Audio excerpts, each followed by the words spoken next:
Assalamualaikum warahmatullahi wabarakatuh. Alhamdulillahirabbil alamin wa bihi nasta'in ala umuri dunya waddin.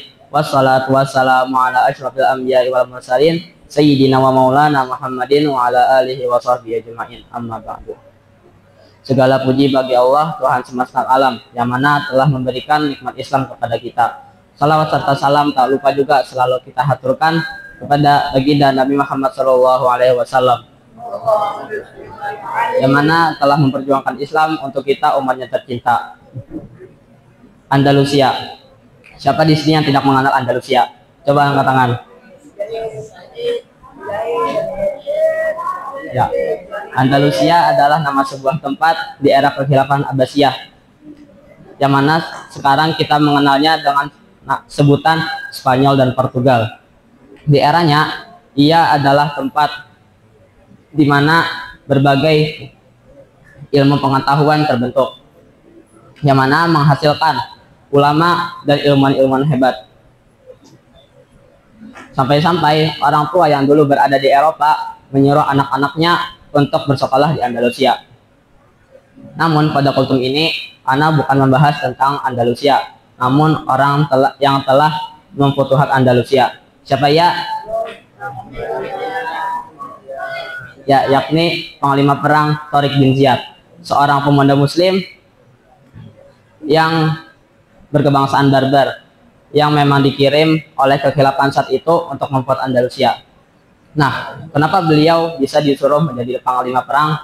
Karena beliau itu memiliki sifat yang jarang dimiliki orang lain. Salah satunya adalah tekad yang kuatnya seperti baja, yang mana andai kata beliau tidak memiliki tekad tersebut, maka tidak akan mungkin Andalusia berada di tangan beliau saat itu. Sebagaimana juga Konstantinopel,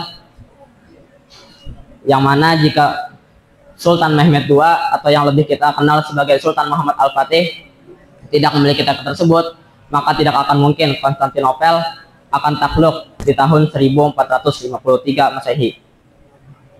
Karena sesungguhnya Islam adalah amanah yang sangat berat, yang tidak akan mampu didirikan oleh orang yang tidak memiliki keimanan yang kuat. Faktanya lihatlah sekarang ini. Nah, dari sini dapat kita simpulkan bahwasanya kultum Ana pada saat ini berjudul Islam Tegak Bersama Pejuang Bertekad Baja. Sebagaimana yang telah kita ketahui bahwasanya Islam adalah agama yang diturunkan oleh Allah Subhanahu wa taala melalui perantara nabinya mulia, yakni Nabi Muhammad SAW.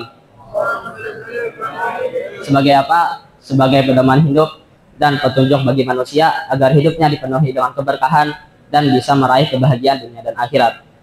Namun, untuk menjaga kemurnian dan kemajuan Islam dibutuhkan para pejuang yang tidak mudah menyerah, yang memiliki tekad dan hati yang kuat.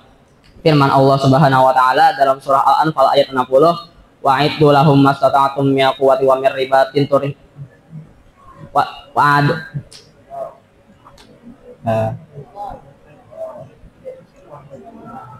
wa min ribatin khayli turhibuna bihi aduwallahi wa aduwakum. Dan siapkanlah untuk menghadapi mereka kekuatan apa saja yang kamu sanggupi dari pasukan berkuda untuk menggentarkan musuh Allah dan musuhmu. Ayat ini mengingatkan kita bahwasanya kekuatan dan kesiapan itu penting, tidak hanya secara fisik namun juga secara mental dan spiritual. Karena pada faktanya musuh Islam itu tidak hanya berupa nyata seperti Zionis Yahudi yang sekarang sedang menyerang Palestina, namun juga bisa berbentuk tantangan zaman seperti fitnah, kebodohan, dan ketidaktahuan. Namun, menjadi pejuang bukan berarti harus membawa senjata atau turun ke medan secara fisik.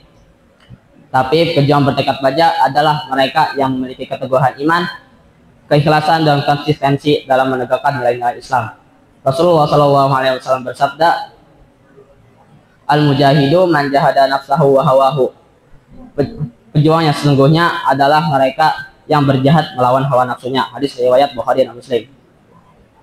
Hadis ini menunjukkan kita bahwasanya jihad sejati adalah melawan sifat buruk yang ada pada dalam diri kita, seperti kemalasan, keputusasaan, dan godaan untuk mudah menyerah. Namun ketika kita konsisten dalam memperbaiki diri dan menjaga akhlak, menuntut ilmu dan menyebarkan kebaikan, maka kita sudah menjadi pejuang yang sesungguhnya. Pada kultum ini, Anda memiliki 3 tips untuk menjadi pejuang yang di masa yang semakin sulit ini. Yang pertama, membangun niat yang kuat. Jangan sampai kita terpengaruh oleh lingkungan yang negatif yang bisa melemahkan iman. Kedua, terus memperdalami ilmu agama agar kita semakin cerdas dalam memahami Islam dan semakin memperkuat diri dari ajaran sesat atau penyesatan zaman. Ketiga, menjadi agen perubahan kecil di lingkungan kita, seperti lingkungan sekolah atau keluarga. Seperti yang Allah firmankan dalam surah Al-Imran ayat 139, wala tahinu wala tahzanu antum a'launa in kuntum mu'minin. Janganlah kamu bersikap lemah dan jangan pula kamu bersedih hati, karena padahal kamulah orang-orang yang paling tinggi derajatnya jika kamu orang yang beriman. Kita harus optimis dan percaya bahwasanya dengan keimanan yang kuat dan tekad baja, Islam akan tegak di muka bumi ini dan akan selalu berkembang. Dan semoga kita diberikan kekuatan untuk bisa menjadi pejuang yang tidak hanya kuat secara fisik, namun juga secara jiwa dan iman. Mari kita tegakkan Islam bersama dengan tekad yang bulat dan semangat yang menyala. Karena Roma masih menanti kita. Takbir. Demikian, maafkan jika masih ada sandat-sandat, karena di sini Ana masih belajar untuk menyampaikan kebaikan. Wa akhiru kalam, assalamualaikum warahmatullahi wabarakatuh.